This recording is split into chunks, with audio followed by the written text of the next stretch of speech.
এটা মনে করার কোন কারণ আছে? সব মানুষের সব কথা আপনার পছন্দ হবে এটা মনে করার কোন কারণ আছে? আপনি নিজের মায়ের পেটের ভাইকে একজন আরেকজনের কথা পছন্দ হয় না, হয় না? এরকম হয় কিনা বলে? হয়। এরকম বহু দরবার সালিশ আমাদের করা লাগে যে নিজের ভাই যে এক ভাই আরেক ভাইয়ের সাথে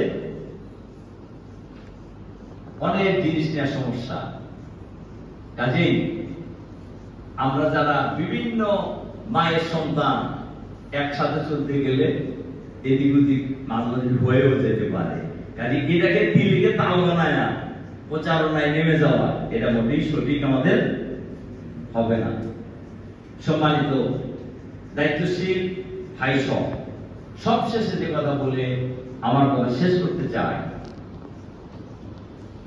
আমরা আপনার যদি টার্গেট যদি ঠিক থাকে, আপনার গোল যদি নির্ধারণ করা থাকে, সেই গোলে পৌঁছানোর জন্য আপনি যাইতেই থাকবেন। কে টান দিল, পাঞ্জাবি দিল, কে বাধা দেওয়ার চেষ্টা করলো, এগুলো নাথিং ম্যাটার ফর আস। এটা আমাদের সাবজেক্ট, এটা বিষয় নয়।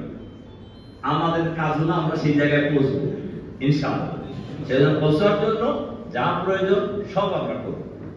পৌঁছার জন্য যা প্রয়োজন সেটা আমরা সবই করার জন্য চেষ্টা করব ইনশাআল্লাহ। আরেকটা কথা ছুটে গেছে বলা দরকার, এটা আপনাদের বলাটা মানায় না, তারপর আমি বলতে চাই, দায়ী যারা তাদের যোগ্যতা খুব ইম্পর্টেন্ট। আপনি যদি মানুষের কাছে